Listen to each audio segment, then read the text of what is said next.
Hey everyone, it's Movie Lover 120 here, and I'm here with a brand new movie review, and this is for a film that just came out today. And this is for what is actually the very first film installment in Phase 4 of the MCU. You're getting a brand new story after the Infinity Saga had ended, and definitely one of the first more original, one of the first more MCU, another one of the first MCU films in a while. This was also like with Black Widow. We were supposed to have this movie last year, but it got delayed with all the COVID stuff. So now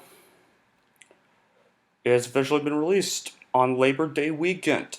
And as for none other than Shang-Chi and the Legend of the Ten Rings, the first film to be released in Phase 4. So, what is the plot of this film?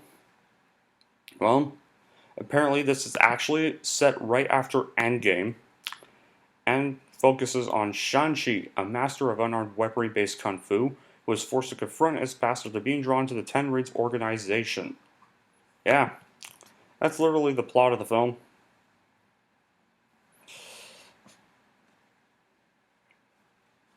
So I just got back from seeing the movie, and when I first heard its announcement, I didn't I didn't really have most excited thoughts on it. I knew nothing about this Shang-Chi character. I knew nothing about the Ten Rings. So then again, this was supposed to be a brand new story, as the Infinity Saga story is over. So we need a new story with some new characters now. So yeah. Then I saw the trailers. It actually kind of looks promising. Not gonna lie. So I decided to cave in and see it. Maybe give it one watch. Like, if it's good, I'll buy it. If it's not good, only see it in theaters once, and then I'll never buy it or see it again. And you want to know what happened? It ended up being good. Yeah, I'm shocked how good this ended up being. Like, was it one of the best MCU films ever? No, but it was way better than I thought it would be. A lot better, honestly.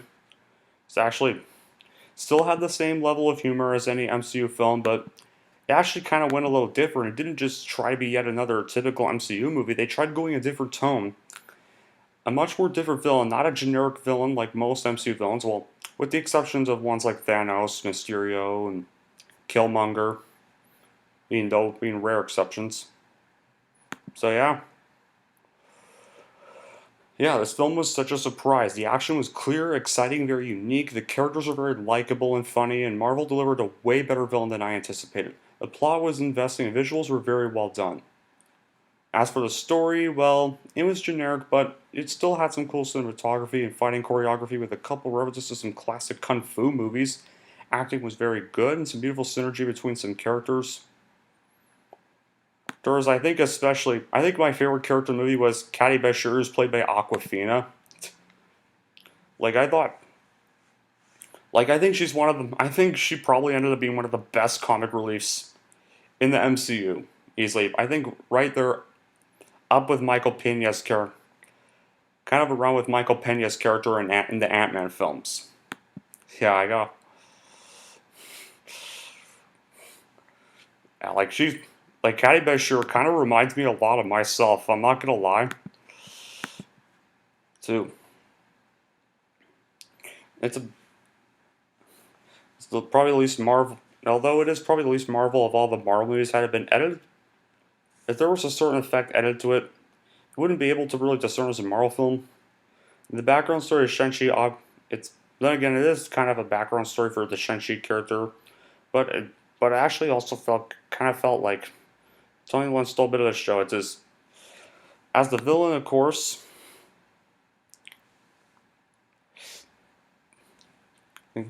As the villain of the movie, Zhu Wenwu, who's Shang-Chi's and Xena who's Shang-Chi's sister, by the way, guys, father and leader of the Ten Rings. Like, he's probably another one of the best villains in the MCU who's not generic. He's not this typical bad guy. He was a massive improvement over Taskmaster. I will admit that because I hated Taskmaster and Black Widow.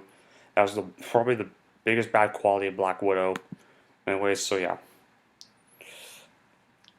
Like, you can just feel his anguish It drives the film, and without it, there would be like no conflict between him or Shane. So Team Tony Leung on.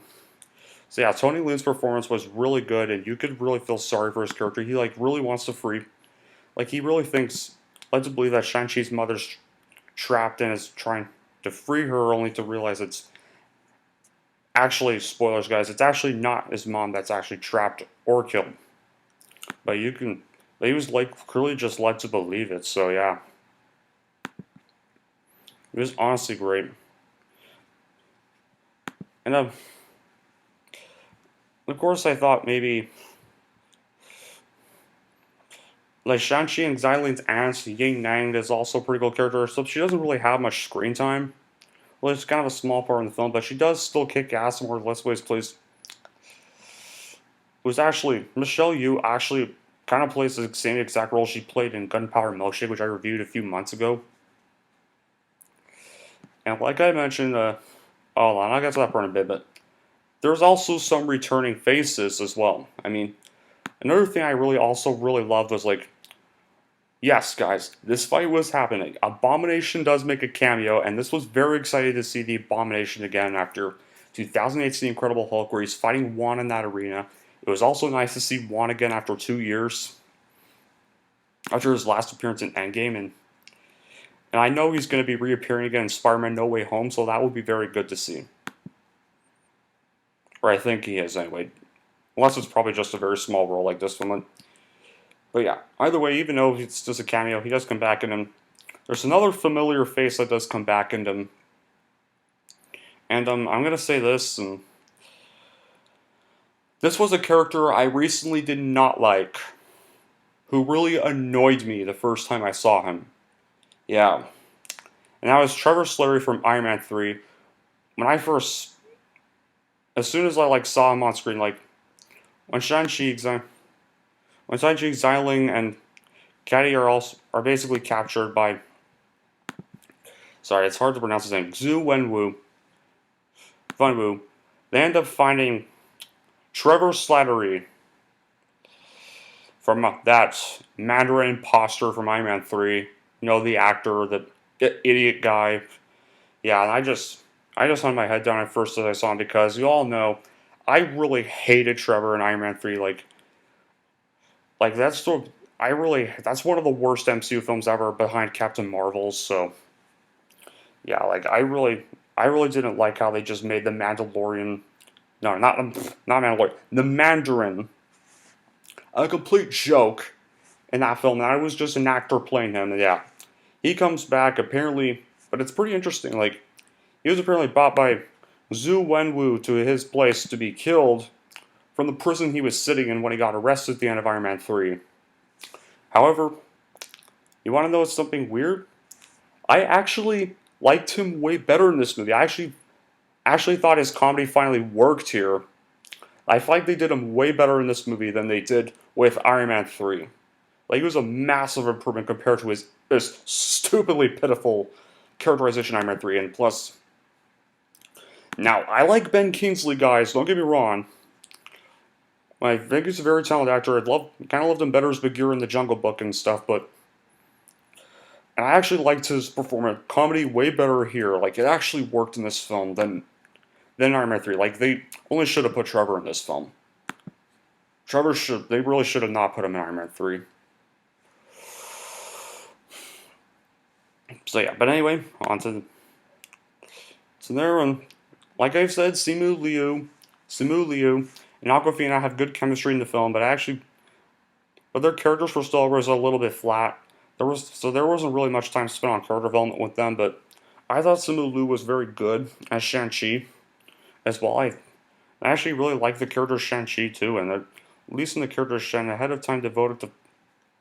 I really like there was also some flashbacks with the character in his childhood and stuff. And he was like training to be that warrior, but there was kind of this little time spent with him in the present day. Not really much time to flesh out his character, but yeah. Yeah. And of course, now, there was some. This film was good, but there was And just a warning, guys, I'm going to be spoiling this part. This is the mid-credit scene. Here we go. So apparently, at the end of the movie, Shang-Chi and Caddy do return to San Francisco. Juan does come back again, and he summons them to the Sanctum Sanctorum. It's, and then the mid-credit scene happens. In that one, they are Shang-Chi, Katie, and Juan are actually trying to discover that the Ten Rings are emitting a mysterious signal. And on the intercoms, they're actually speaking, who also gets a cameo. I got very excited to see this. Bruce Banner appears on intercom, and I was very excited to see him, but unfortunately, my excitement drowned when excitement went down the drain when the other Avenger that's also on the intercom is Captain Marvel. However, thank God, it's just 2 lines, and it's only in the mid-credit scene, and her screen time in the mid-credit scene is not that big. Like because apparently her call gets interrupted by things. And she's like, I have to take this. Bruce has my number. And then she just hangs up, and then Bruce Banner.